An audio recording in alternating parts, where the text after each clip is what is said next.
മുനമ്പം സമരത്തിന് രാഷ്ട്രീയ ലക്ഷ്യങ്ങളില്ലെന്ന് സമരസമിതി രക്ഷാധികാരി ഫാദർ ആന്റണി സേവ്യർ തറയിൽ. പ്രശ്നപരിഹാരത്തിനുള്ള നടപടികൾ വേഗത്തിലാക്കാൻ കേന്ദ്ര സർക്കാരിനോട് ആവശ്യപ്പെടും. വരാപ്പുഴ രൂപത സമരത്തിനെതിരാണെന്ന പ്രചരണം തെറ്റാണെന്നും ഫാദർ ആന്റണി സേവ്യർ തറയിൽ ദൂരദർശൻ ന്യൂസിനോട് പറഞ്ഞു.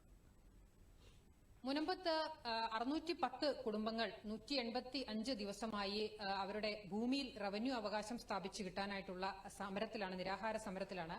ആ സമരത്തിന് എല്ലാ നേതൃത്വവും നൽകുന്നത് മുനമ്പത്തെ വേളാങ്കണ്ണിമാത പള്ളി വികാരിയാണ്, ഫാദർ ആന്റണി സേവ്യർ തറയിൽ.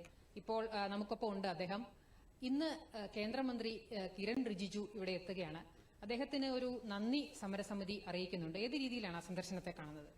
വളരെ പോസിറ്റീവായിട്ടാണ് ഈ സന്ദർശനത്തെ കാണുന്നത്. കാരണം 185 ദിവസങ്ങളായി 2024 ഓഗസ്റ്റിൽ ആദ്യമായിട്ട് വഖഫ് ഭേദഗതി ബില്ല് പാർലമെന്റ് അവതരിപ്പിച്ചപ്പോൾ അതിൽ ഞങ്ങൾ ഒത്തിരി പ്രതീക്ഷയുണ്ടായിരുന്നു. പിന്നെ അതിനുശേഷം അത് JPCക്ക് വിട്ടുകഴിഞ്ഞപ്പോഴും ഞങ്ങൾ JPC നേരിട്ട് കാണാനായിട്ട് ബാംഗ്ലൂർ ചെന്നിരുന്നു. ഞങ്ങളുടെ പ്രശ്നങ്ങൾ എന്താണെന്ന് അവിടെ അവതരിപ്പിച്ചിരുന്നു. വീണ്ടും ഈ ബില്ല് ഏപ്രിലിൽ പാർലമെന്റിൽ വരികയും പാസ്സാകുകയും ചെയ്തപ്പോൾ ഞങ്ങൾക്ക് ഒത്തിരി പ്രതീക്ഷയുണ്ട്. ഈ ബില്ലിലൂടെ ഞങ്ങൾക്കൊരു ശാശ്വതമായ പരിഹാരം കണ്ടെത്താൻ സാധിക്കുമെന്ന് ഞങ്ങൾ പ്രതീക്ഷിക്കുന്നു.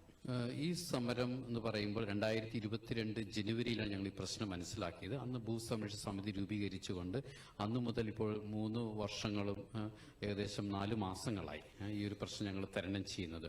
അപ്പോൾ ഒരു കാര്യം മനസ്സിലാക്കിയത്, ഒരു കക്ഷിയും നമ്മളെ സഹായിക്കാനായിട്ട് മുന്നോട്ട് വന്നില്ല. ഇപ്പോൾ തന്നെ ആണെങ്കിലും സംസ്ഥാന സർക്കാർ ജുഡീഷ്യൽ കമ്മീഷനെ നിയമിച്ചു. അതിനെതിരായിട്ട് കോടതിയിൽ വഹിക്കാനുള്ള അധികാരമില്ലെന്ന് അവിടുന്ന് ഓർഡർ വരികയും ചെയ്തു. പിന്നെ വീണ്ടും അവർ അപ്പീൽ കൊടുത്തു. വീണ്ടും ഇപ്പോൾ അത് പ്രവർത്തിക്കാനായിട്ട് അനുവാദം നൽകിയിട്ടുണ്ട്. പക്ഷെ അതിന്റെ റിസൾട്ട്, അതിൽ റിപ്പോർട്ടിൽ ആക്ട് ചെയ്യാനായിട്ടുള്ള അനുവാദം ഇനി ഇല്ല.